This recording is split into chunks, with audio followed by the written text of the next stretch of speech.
Welcome to this week's edition of World Crisis Radio. This is Webster Tarpley speaking to you from Washington, D.C. This is our first edition of the new year, 2013. It is, in fact, our Epiphany edition. We'll be celebrating Epiphany here in a couple of days. It is, of course, when the three magi of the Orient arrived in Bethlehem and got to see the face of God. And, of course, the Epiphany idea is you get to see what's what. You get to see the essence of things. So we've got to deliver on that promise, at least as best we can here. We've got to try to see into the essence of things. Epiphany, Sunday, January 6th. That's when this program, among other days, will be available on the air. So we've got to review, on the one hand, the haggling over the new Satan sandwich. This was Satan sandwich number 2, primarily because of 2 very toxic ingredients, which we will detail.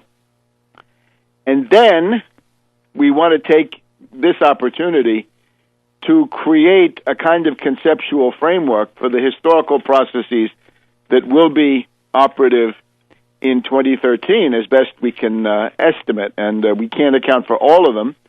There is, for example, a heightened danger of a dip deeper into the Depression after a period of relative stagnation within the Depression. We may have another sickening downward lurch into the depths of the Depression. But main question now is the political framework and how do we get out of this. I urge you, as always, keep in touch through Tarpley.net, and Webster G. Tarpley Twitter feed. The Webster G. Tarpley Twitter feed, very active here in recent days, during the time especially on Sunday here. Sunday. It was New Year's Day. Seemed like Sunday. The Tuesday of this week when the haggling was at its height. So let's, we can have one happy note at the beginning.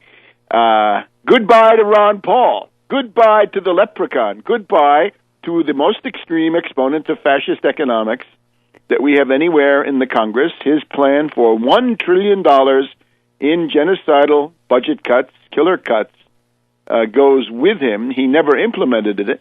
And I have to say, I have talked to various Ron Paul diehards during the Christmas holidays. Most of them do not know. They simply do not know, have not read, are not familiar with the true monstrosity of Ron Paul's budget cuts. They believe these throwaway lines that he wanted to cut the defense budget and save the domestic programs. Anything but.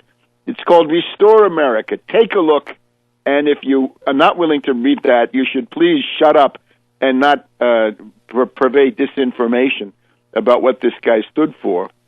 And the key example, cutting food stamps by 62%. If 50 million Americans live on $1.50 per person per meal, he wanted to bring that down to something like 50 cents per person per meal. And I'm sorry, that will kill.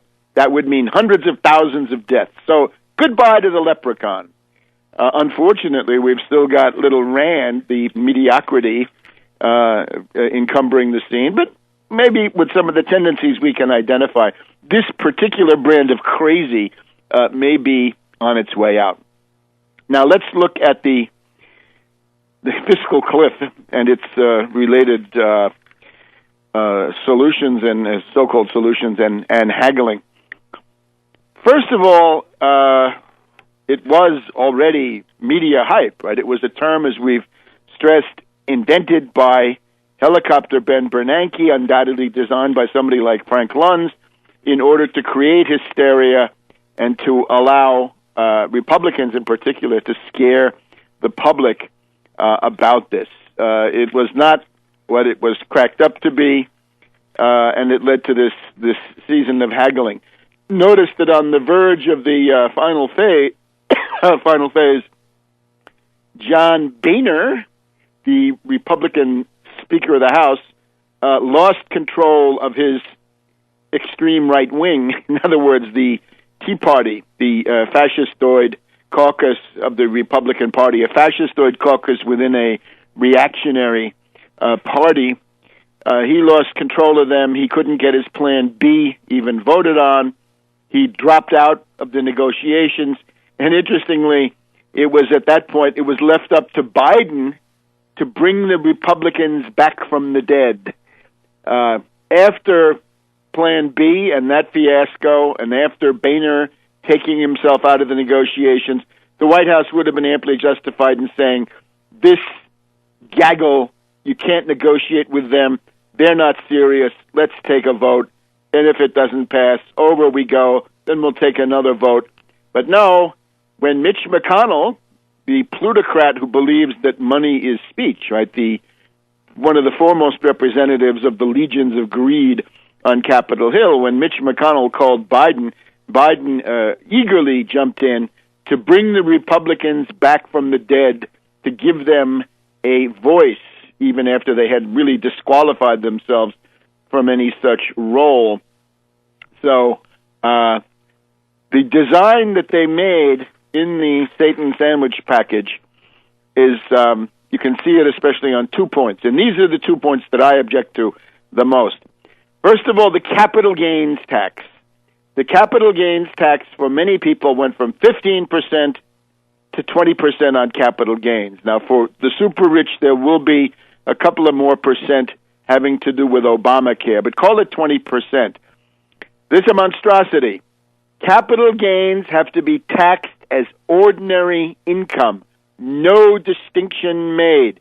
Capital gains are income. Income can be considered capital gains. Remember that under capital gains, even the people who support this say income, your normal pay, is a capital gain, but only if you're a hedge fund hyena, only if you're Romney, only if it falls under the so-called carried interest loophole.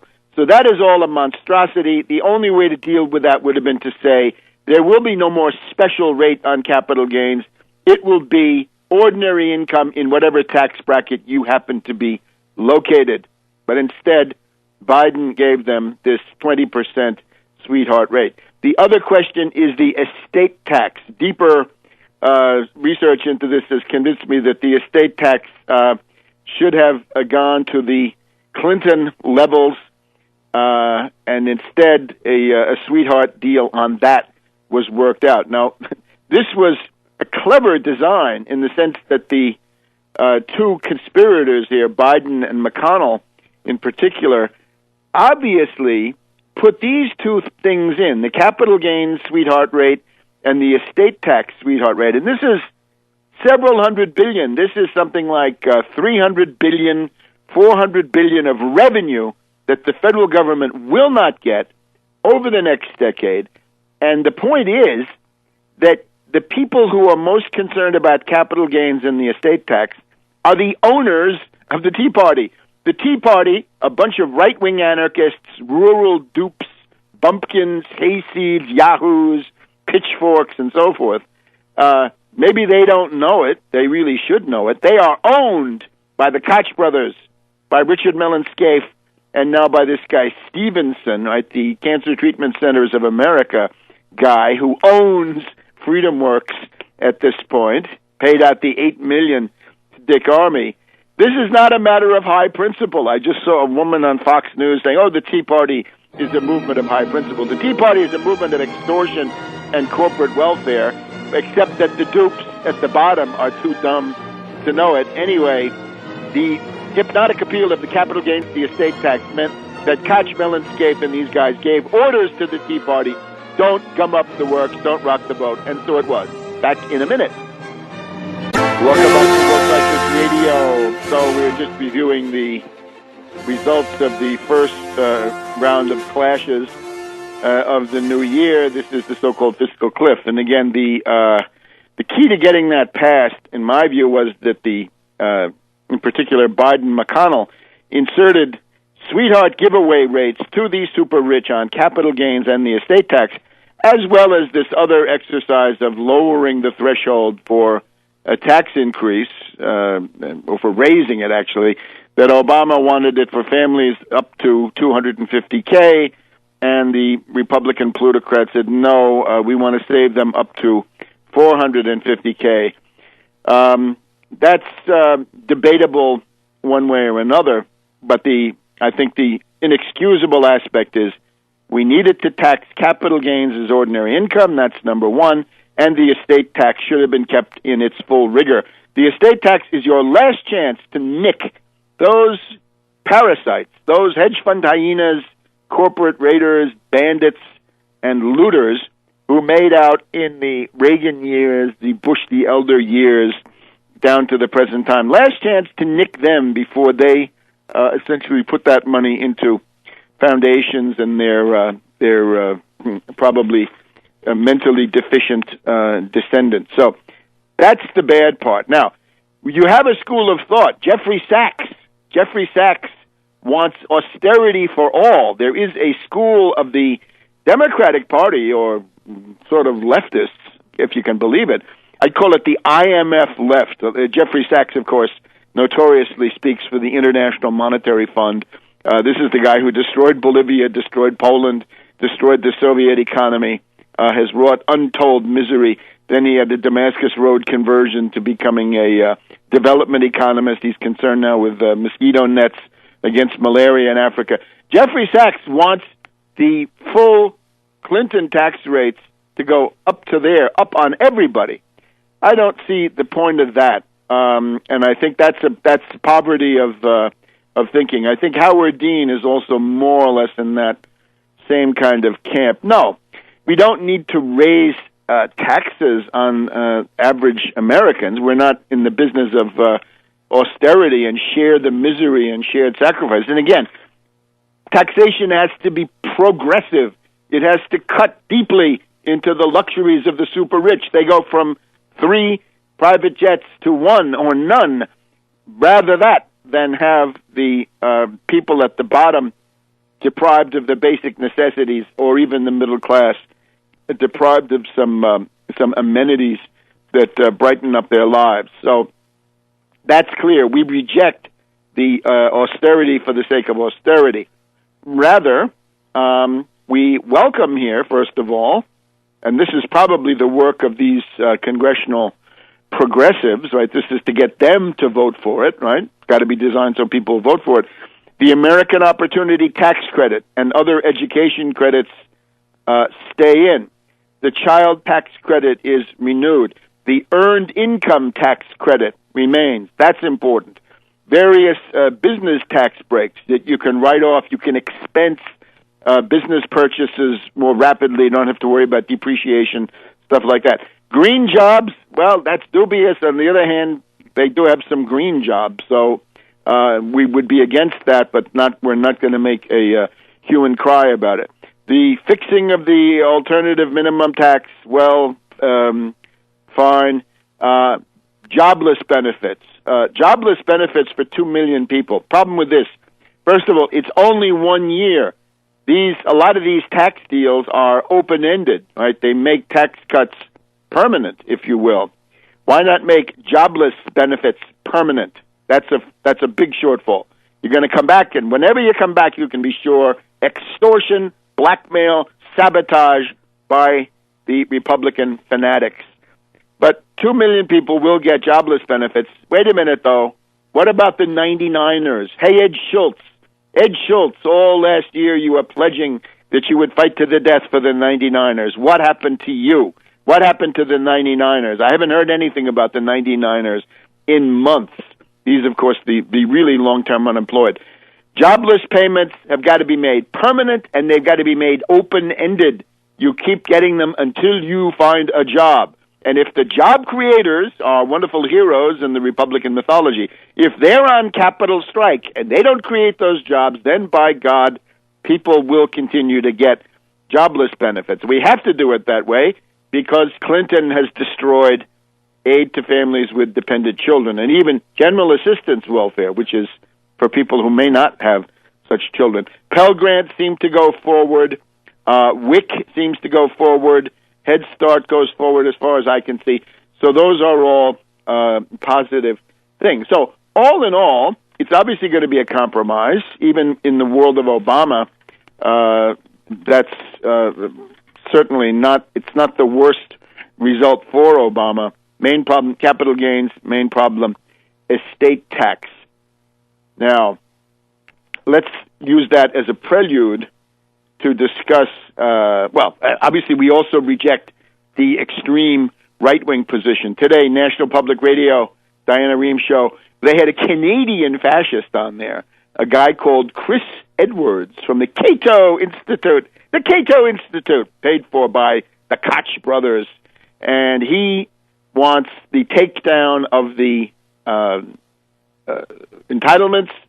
He does a whole demagogic rap on the old against the young, that the old are ripping off the young, and he wants farm subsidies abolished, and so on, and so on, and so on. There was a milk fix in the process, which got very little attention. I have not had a chance to study the milk fix, but here's what we can tell you for sure. At the end of all this, out comes Obama and promises more killer cuts in Medicare. Now, this is somebody who has already cut $700 billion out of Medicare. Don't tell me, Obama, that you can cut $700 billion out of a program and that there's no impact on the service. It's all fine to say, yeah, we're clawing that back from those insurance companies that George W. Bush, Mad Dog Bush the Younger, wanted to enrich with his Medicare Part D. That's all fine, but not to the tune of $700 billion. That might be $50 billion, $100 billion, $200 billion tops, but not $700 billion over a decade. I'm sorry, you are carving deeply into Medicare, but he promises to cut more. He's talking about cutting about another $400 billion out of Medicare. Well, the answer to that is stop him. We were lucky this time. He wanted to impose the chained consumer price index, the chiseling, gouging mechanism that will let Social Security wither on the vine.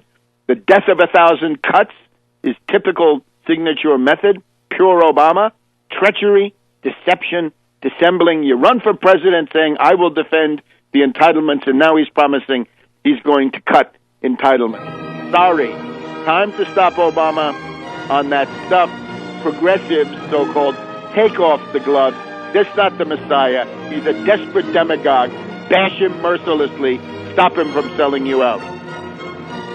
Welcome back to World Crisis Radio, reminding you to keep in touch with Tarpley.net, Webster G. Tarpley Twitter feed.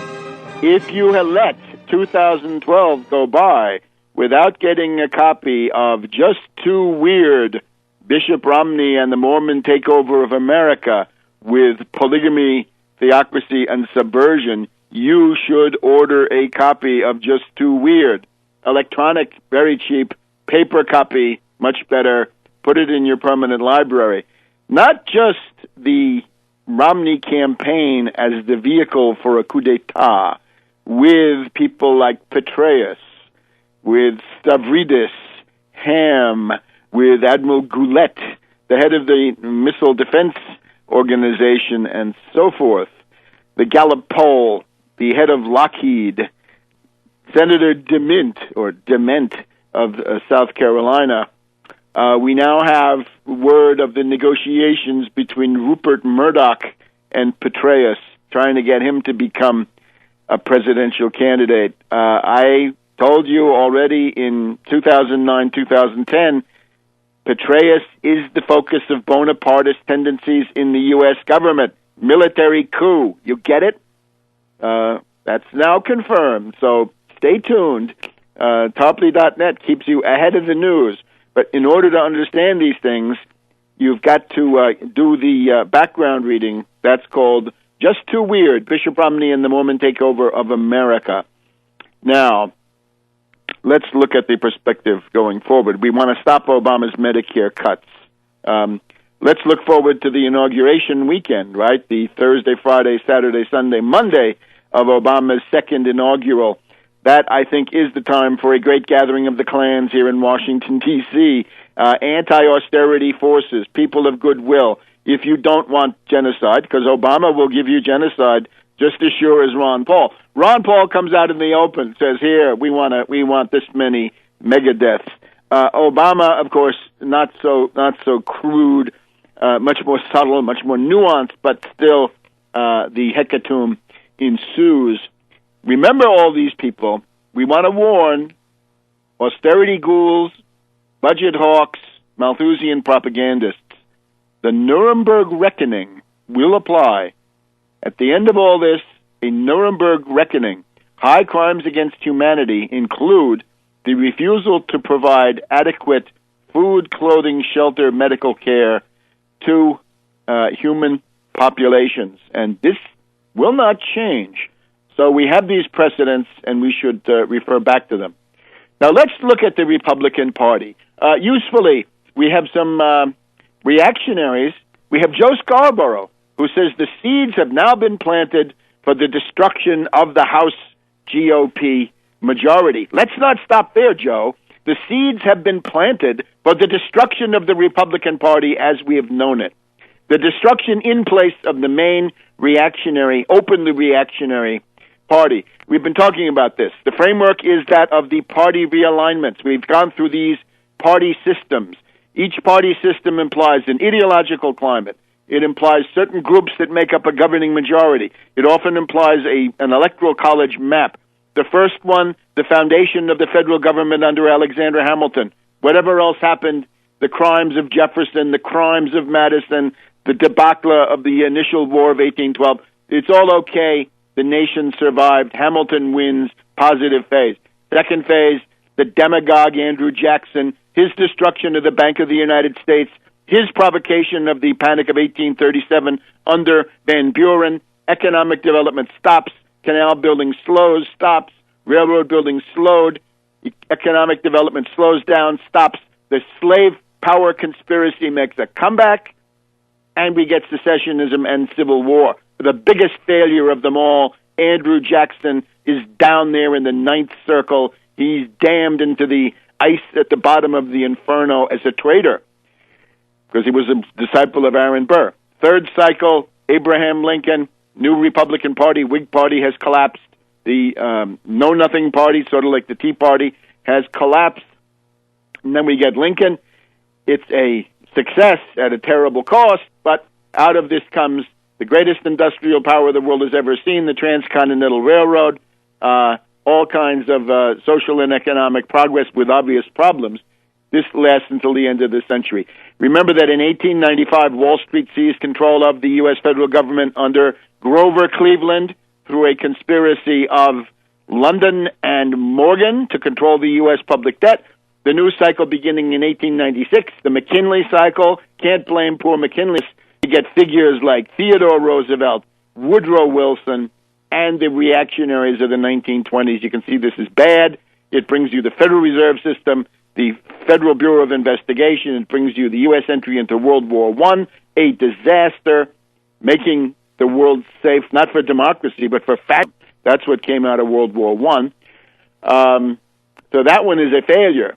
And that sets the stage. 1932, the new cycle, Clinton Roosevelt New Deal, the most successful, the creation of a society which the middle is, for the first time in human history, the numerical majority, programs to make that happen, the growth of the trade union movement, rising standard of living, social and economic, cultural progress, defeat fascism, hold off communism, solve the secrets of the atom, go to the moon, scientific progress, highest standard of living in the 50s and 60s that the world had ever seen, and the generalization of this to the world under the Bretton Woods system, the Martian, and so forth. A success, the most successful. That then, the OBJ destroys the domestic program, the culmination of the New Deal. In 1960, when Nixon is Humphrey, a rather traditional New Deal Democrat, although unfortunately a loquacious one, that's the beginning of the Southern strategy. That's the beginning of the new Republican majority celebrated by Kevin Phillips. So from 1968 until 2008, we can now say in retrospect, that was a party system. in which the dominant force, the center of gravity of American politics, was the Deep South. And this was based on racism. It was the abreaction of the old Confederate state against Johnson and the Democratic Party imposing the Civil Rights Act of 1964, public accommodations in interstate commerce, Voting Rights Act, and related legislation. This busted up the world of Jim Crow, the Redeemers, the Ku Klux Klan, the racists, the Bourbon Southern politicians.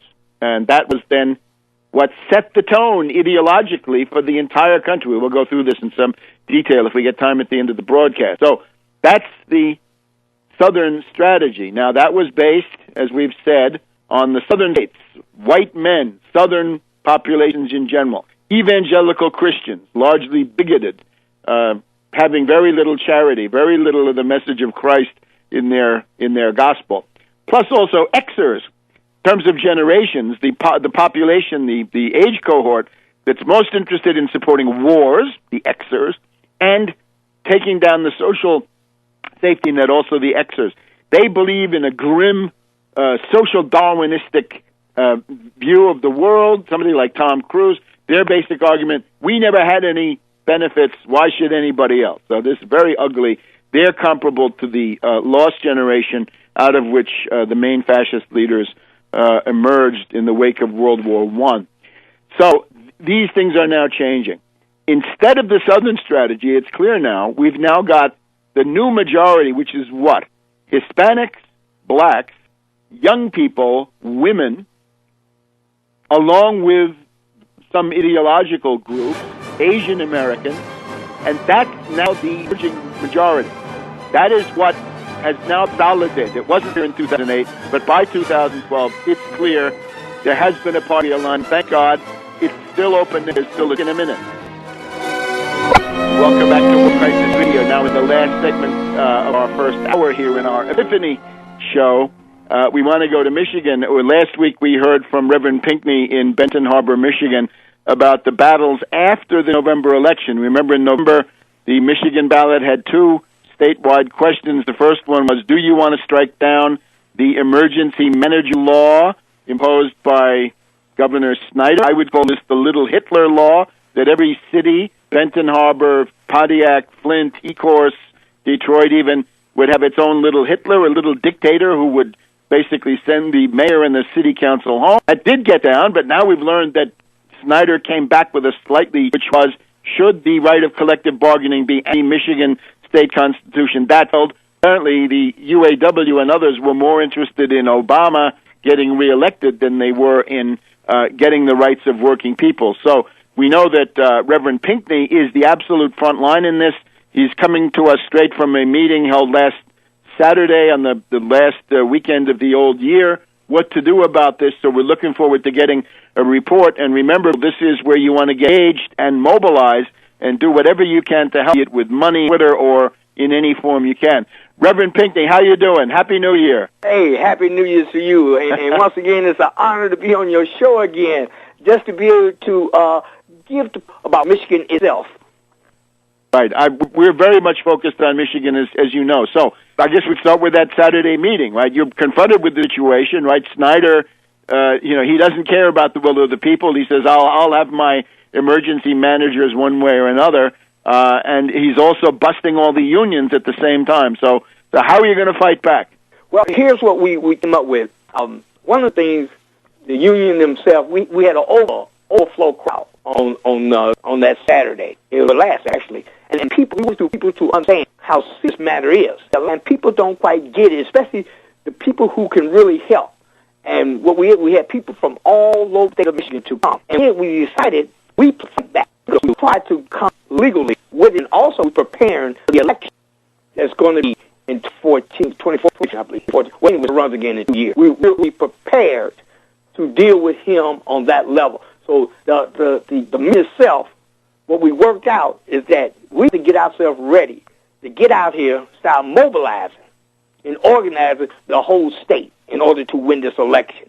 And our focus was on the election and this emergency manager law that will go into effect the last week of March, the new one. So we really was on top of what we were doing. We had several speakers to speak, and people spoke about things that we need to do immediately. My thing, I was very, very excited to see the people who came in and actually wanted to help. But we're not going to sit back and allow the union to continue to use us. We're not going to do it. Either they're going to be part of it or they're not going to be. We don't stand up for their issues. We want them to stand up for everybody's issues just like we stood up for them. So that was really the most important thing about the meeting on Saturday, and I take previous. And I think you're very right to have those provisos, because it needs to be escalated. Another thing to care about people who are not in unions, who are unemployed or destitute, whatever it is. That's the other thing that concerns me. Seen in Wisconsin and elsewhere, the popular movement, the mass movement, can win a referendum in, say, Ohio. They can defeat Kasich, very similar kind of guy. But as soon as you have to go through the Democratic Party, as in the attempted recall of Walker, then the Democratic Party is going to give you some hack who won't even mention labor issues. So what I wonder is was there discussion about the need to intervene in the Democratic Party primary process to groom a candidate who would be acceptable to the mass movement, to labor, to minorities, and other people who, Democratic. What we talk about, February the 23rd, we're going to be in Detroit at Cope Hall, where the Democratic Party is going to meet. And we talk about more than 1,000 strong. People to let them know that we're willing to stand up against the Democratic Party. We don't want to allow the Democrats, just because you're black, you're going to vote for a Democrat, or you're going to be you automatically voting Democratic. And this is the message that we're sending out. The Saturday meeting was so informal that the people there was like, we wanted everybody to give their opinion about how they felt and why certain things has happened and why we're not being included. That's the thing. So we're going to deal with the union and the Democratic Party, and we're going to tell both of them either put up or shut up. And I would add a third front, if I could, which is what you see from the outside. At different times, we had people like Rachel Maddow or Ed Schultz get interested in Wisconsin or with this time. What I've seen in the last couple of weeks is that they're absolutely silent, and there's very little reporting about this. And this is where those of us outside of Michigan come in. I would say that using media could put some pressure on these fake leftists of the media and say, look here, if you're not reporting the Michigan situation, then you're a shill for America and big bank, and get the word out. I think it's pretty clear. National publicity is very bad for somebody like Snyder and his machinations. Oh, absolutely, and you're absolutely correct, because what we want to do now, we're going to change this thing around, because now people are beginning to see exactly what's happening here in the state of Michigan. We have to win some things. When we won Proposal 1, people they was ecstatic. It was like something that you never heard of. People got out and voted. And that was part of what we did. We got them out and voted. And now what we got to do, we got to challenge the Democratic Party, we got to challenge the unions, and we got to, like you said, the news media. So we have to start challenging these three. And I'm glad you brought that to my attention, because on Saturday we did not speak in terms of challenging the news media. And that may have been my fault, because it wasn't on our agenda. So, they can blame me for that. You can't do everything all at once. And again, I would say it's for those of us outside of Michigan, right? How can we contribute? Well, the main thing is to get that, merciless light of national and indeed international publicity on these events, right? Because if you say to somebody, look, there's a fascist dictatorship in Michigan that's being created, city by city, then, people in Europe, Russia, Latin America, they need to know about this. And that adds to the pressure. When you get delegations visiting embassies or foreign ministries around the world calling in the U.S. ambassador and demanding explanations on the human rights violations, the violations of the UN Universal Declaration of Human Rights in Michigan, that's when you get the fighting and so forth. Absolutely, absolutely. And I'm just happy to be able to be on your show so we can get the word out and let people know that this dictator, that's what he is, a dictator, that Governor Snyder himself have imposed on these cities here in the Michigan. And that's what it is. Okay, Evan, can you take a couple of minutes? I'd just like to get you to tell people again how they can contact you and help, and then we'll couple of minutes in the next segment. All right? I got you. Okay, we'll be right back on World Crisis Radio. Welcome to the second hour of World Crisis Radio. This is our first broadcast of the new year. It is our special Epiphany show. It's when we try to tell you what's what, right? You can actually see the face of reality. So that's why we're so happy to be joined again by Reverend Pinckney of Benton Harbor, Michigan, who has been one of the key leaders in the resistance against what amounts to a fascist dictatorship in Benton Harbor, Flint, Pontiac. I don't hear too much from Michael Moore about this. He seems to have gotten out of town. Maybe he'll think again, right? He's somehow associated with some of those places. But Reverend Pinckney's just been telling us that last Saturday there was a meeting there in Benton Harbor, and the idea is to try to defeat Governor Snyder at the polls, I guess in 2014. But the immediate focus is the 23rd of February at Cobo Hall in Detroit. Reverend, that sounds like the Jefferson-Jackson dinner. Is that what that is? That is, they're having a meeting, the Democratic Party right. is having a meeting on that day. I don't know what it is exactly, but we plan to be there. We voted on it on Saturday to make sure that we be there, and we plan on being, we're talking about several thousand people around the community from every city plans to be there, and we're going to represent, and we're sick and tired of the Democratic Party. The Democratic Party has done exactly nothing over these years, but yet they always get our vote.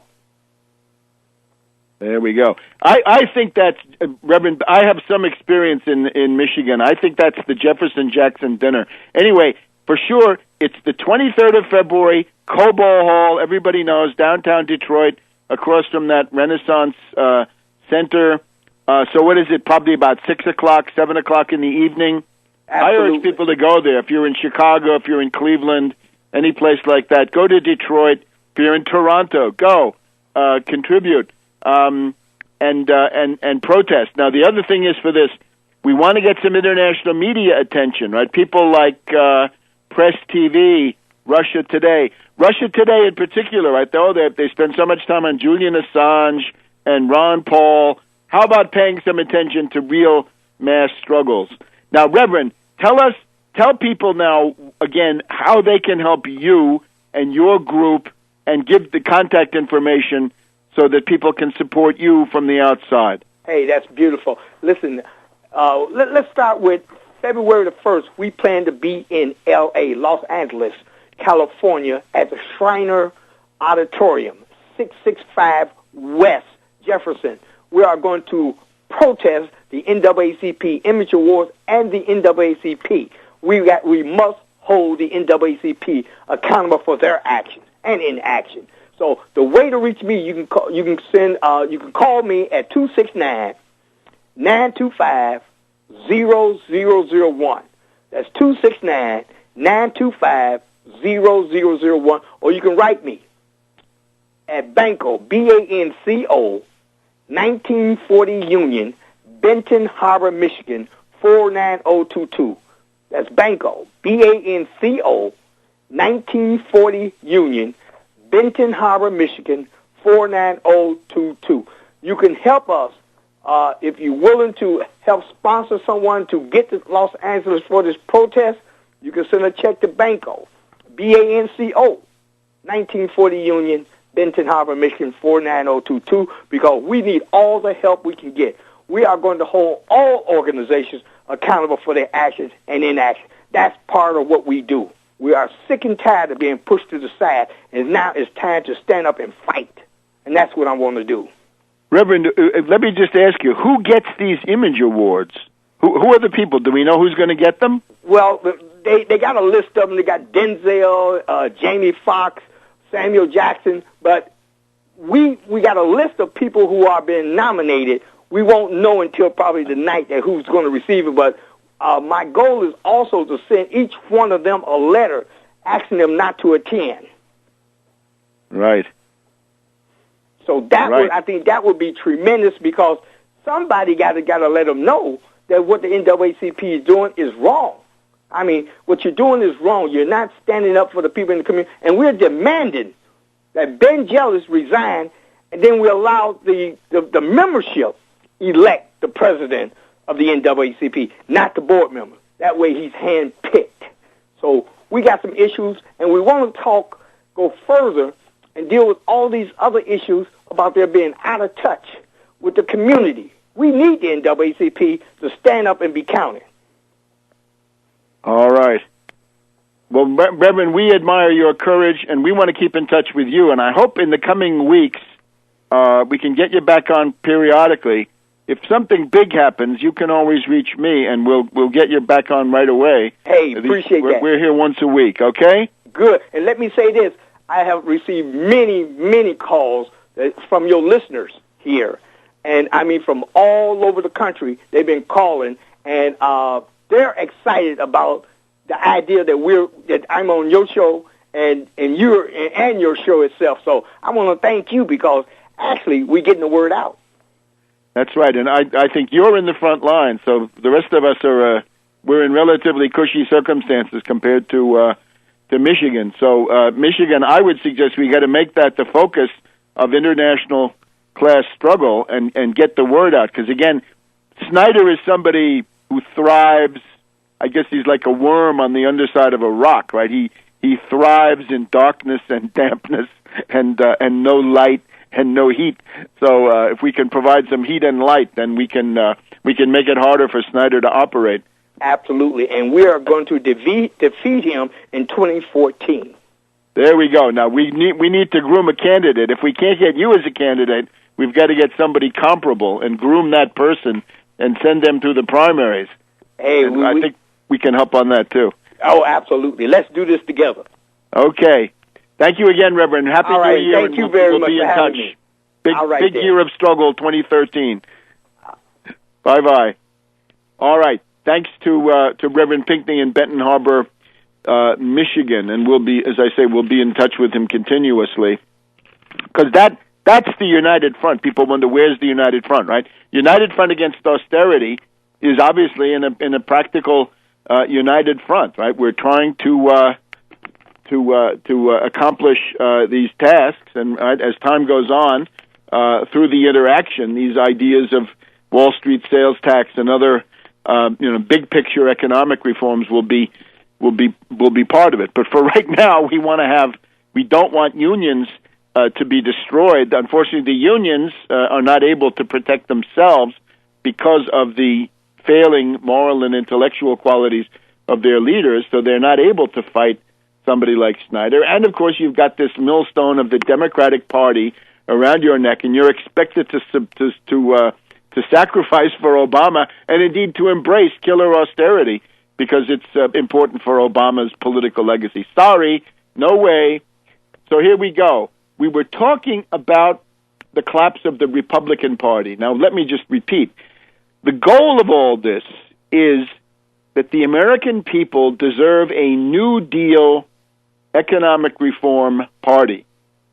When you ask the American people, do you wish to retain Social Security, Medicare, Medicaid with no cuts and no changes, you get 75 to 80% who say, yes, that's what we want. That's one of the main things that we want. However, both political parties, elitists, out of touch, plutocrats, and corrupt and cowardly, don't share that view. We don't have a New Deal party. How ironic. Great democracy. 75% of the people want the New Deal. No political party represents it. The Republicans representing an open, raving attack with people like Romney, Ron Paul, and then Obama representing a treacherous stealth attack on the New Deal economic program. So this is what we're trying to readjust the system so that a New Deal party emerges. The chances are improving. We'll be back in a minute. Welcome back to World Crisis Radio. We got 2 segments left. We got to move fast to catch up with the necessary analysis, give you the background for the coming events. The principal problem of U.S. politics is that 3/4 of the American population demand their economic rights as ratified under the New Deal. The Republicans are an open assault on that tradition. The Democrats are a stealth assault using deception and trickery. How do we get out of this? Well, the first step I would submit is the collapse of the Republican Party as a national party. The second step is the split of the Democrats into two factions, current or separate parties, even better. That would be the Wall Street Democrats of people like Truman, Carter, Clinton, Obama, and then in the tradition of Roosevelt and Kennedy, the New Deal Democrats, where we could probably hope to get people like Elizabeth Warren, we could get Sherrod Brown, we could get Marcy Kaptur, DeFazio, Sherman, and some others.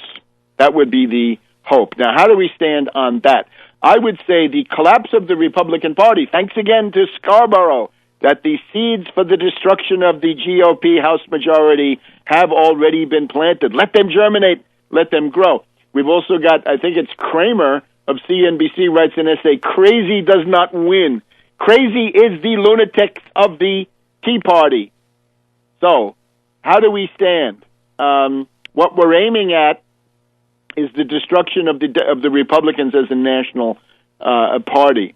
Now, the symptoms we have, the likely form of the collapse of the Republicans, first of all, would be the subsiding of the Republicans, their collapse to become a regional party of racist and reactionaries in the Deep South, in certain points of the Midwest, and in the Intermountain West, right? Strong points in Utah, wherever there are Mormons and so forth, and the reactionary view will be prominent.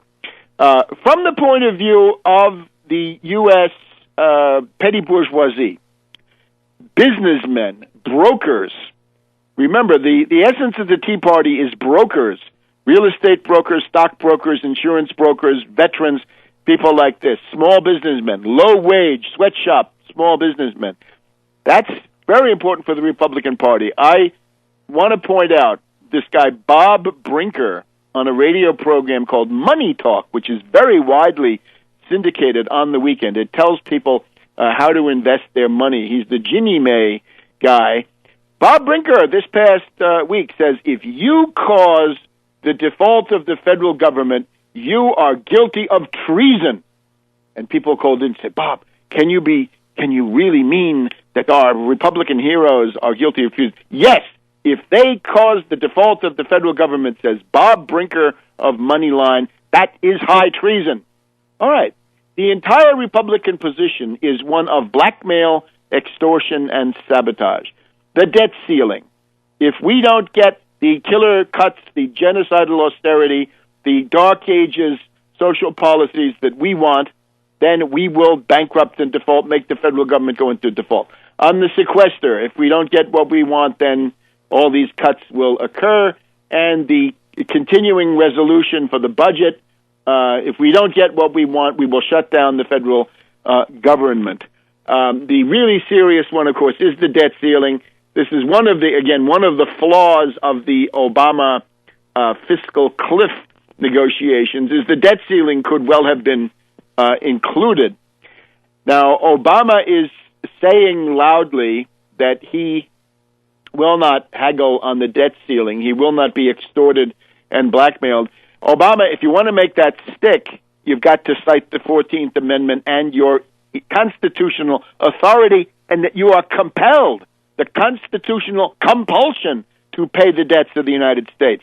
The debt ceiling is unconstitutional. Default is illegal. It's a federal crime to let the United States go into default. We could round up a lot of these lunatics under that one, especially since we've got the necessary authorities under multiple national states of emergency. Now, are there symptoms of the Republicans collapsing to a regional party? There are. A couple of weeks ago, we cited the Washington Post that the Tea Party has nothing to say about the fiscal cliff. They don't come forward.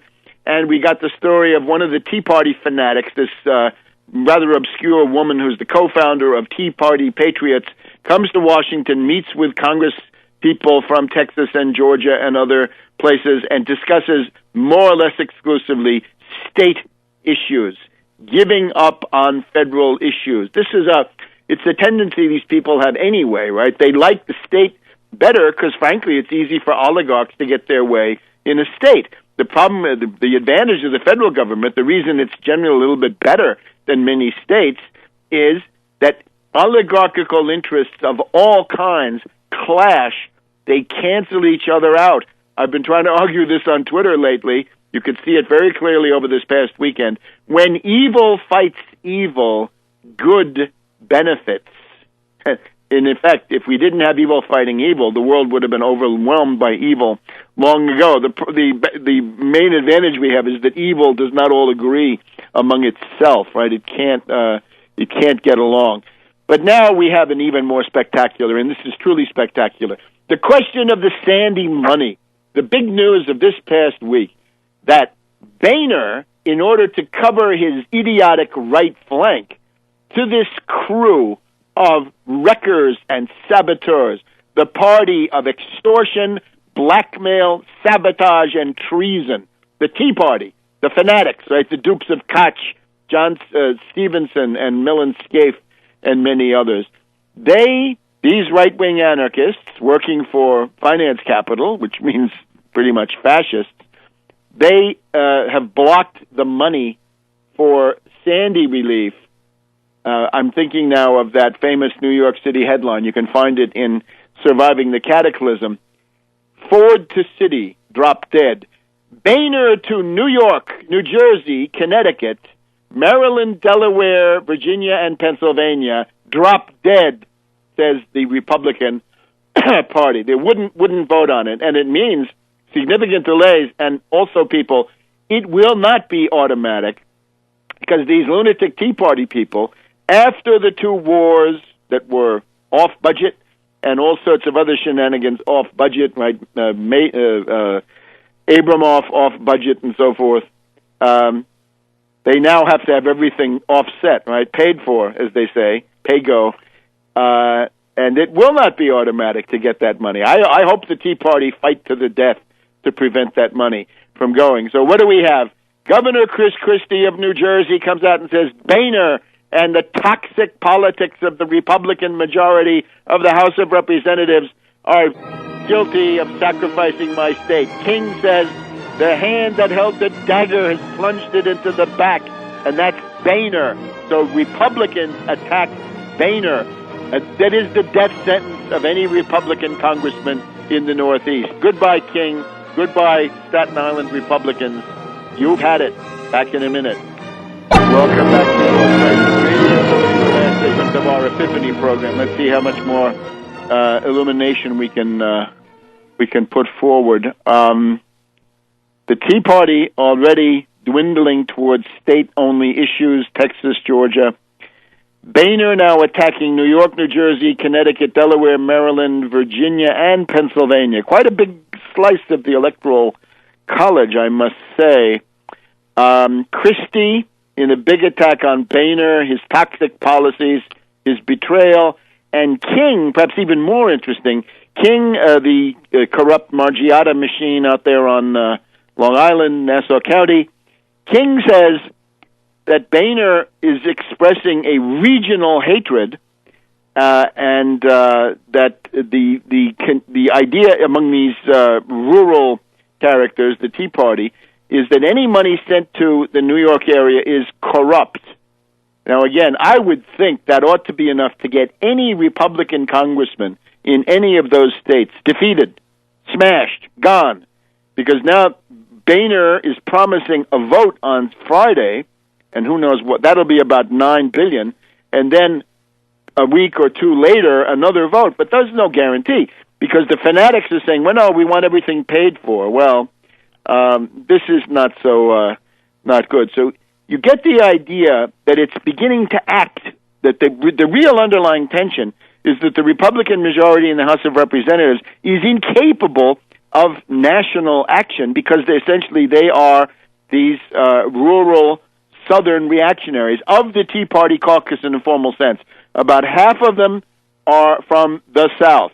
That's about 10 from Texas, 4 from Georgia, I believe. Then there are about 10 from the Midwest. Remember, the Midwest is where the Lindbergh pro-Hitler sentiment was strongest some 70 years ago. The rest of them, the Intermountain West and the various Mormon enclaves. So that's what it is. That's the 40 or so, formally speaking, in the Michelle Bachmann Tea Party caucus. And then they've got about 20 or 30 fellow travelers. Now, just so we say it, what's the answer to all this stuff? Well, to go forward, first of all, the 14th Amendment says there can be no blackmail or extortion. There can only be the fact that the debt ceiling is unconstitutional and default is illegal. It's a federal crime.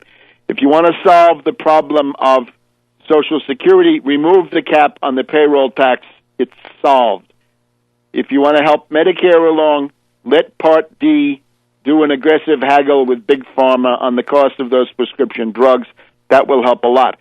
The Wall Street sales tax remains the indispensable centerpiece. You want revenue, you want to close loopholes, they're talking about this. Bring on the Wall Street sales tax. Ed Schultz this week asked the hack, Wasserman Schultz, would it be a Wall Street transaction tax? She dodged the issue. I would also mention Barbara Lee of Texas told Eliot Spitzer the 14th Amendment applies. Default is illegal. And remember, we want to revive the corporate income tax. We cannot have General Electric, Goldman Sachs, Citibank, Bank of America, Wells Fargo, and the rest of them paying 0 to 1 to 2% federal corporate income tax. And above all, seize the Fed. Don't end the Fed. That idiotic slogan goes out with Ron Paul. Seize the Fed, nationalize the Fed, federalize the Fed, deprivatize the Fed. That's what we want. Now, the political system, we're seeing the decline of it. Since from 1968 to 2008, and again, we can now say that this change has been consolidated. 2008 was so much a personal messiah trip of Obama that it was impossible really to say whether that was a fluke or whether that was a permanent change. Now in 2012, even with the paper-thin majority of a couple of 100,000 votes that he got, we can still see the demographic trends. A normal Democrat, as distinct from a fallen messiah, would have had a much easier time, I would say. But it's based on the Kevin Phillips Southern strategy from Nixon 1968 to Mad Dog Bush the Younger in 2004. The Republican starts with the Old South. And, of course, this is based on the fact that instead of having the Democratic Solid South, 1865 to 1965, about, those Southern states, based on pure racism, flipped to the Republican Party, and that's why the Republican Party today is the opposite of the Lincoln one, right? It's completely transformed, has virtually no relation. So what does it mean when the center of gravity of your entire system is in the Deep South? Well, it means that the most economically, socially, culturally backward part of the United States becomes the center of gravity of the entire political system. Some ideas now. There's Confederate heritage. What is it? The Confederate heritage, alive and well in these southern states, the Dixiecrats, the Strom Thurmonds, the Trent Lotts, the Jesse Helms, the Ron Pauls, the Rand Pauls. You go from economic and political issues to social issues. In other words, it's all seen as a conflict among groups, the blacks, the Latinos, right, with animus. And, of course, this is wonderful for the people, the local oligarchs sitting on top. I would say some of the main differences of the South, and we look at cash, right, look at the mind of the South. This is a territorial oligarchy. This is cities, towns that are dominated by visible families who own the place, company towns, if you will.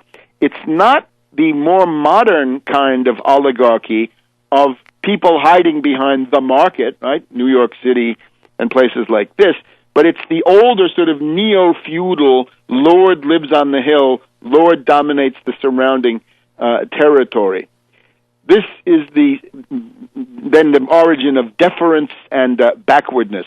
This is a low-wage economy. Walmart, right? The southern model of a low-wage economy, of a union-busting economy, has been imposed on the United States by Walmart. This is one of the main vehicles of Confederate social relations. A declining standard of living has been the result. The U.S. standard of living began to decline in 1967-68 with the transition to the Southern strategy. Very little social spending. Remember, these Southern urban politicians did not want to tax people. The rich plantation owners of the postbellum society didn't want to be taxed, right? Very few public schools, very few public universities until you get well into the 20th century. Therefore, economic, social, political, intellectual backwardness. Status of women, not good. Obviously, status of minorities, as bad could be. Contempt for science, and militarism. The constant harping on foreign wars, foreign aggression from 1968. And notice that the tendency is to have these wars and to lose them. Some of them you may think you won. The first Gulf War looked like it wasn't that bad, but then when it turned into the second Gulf War, it was clear that this was a strategic defeat, even if it might have been a tactical success. I would stress a ruling class of imbeciles. You want to know the roots of partisanship? Well, partisanship, we know. The pie is shrinking. It's an economic fact. Not every faction will survive. Therefore, they fight really hard because it's not just comparative advantage that they're contending for. It's their own existence. But a ruling class of imbeciles. If you look at the leaders of the Confederacy, the people who led the Confederate States out of the Union, Jefferson Davis, Stevens, Yancey, Lamar, Toombs, Quitman, this entire gaggle, the leading feature is they're imbeciles. They're Southern jurisdiction, Scottish Rite Freemasons, in cahoots with London, and they say, oh, now we have Lincoln, we're going to rebel because we think he's going to put an end to slavery. Lincoln would have had no way of ending slavery under the existing laws of the United States. These imbeciles started the Civil War, which destroyed them, at least to some degree, and they didn't need to do that. Their fate was sealed by their own hubris. So that was the center of gravity. We're moving.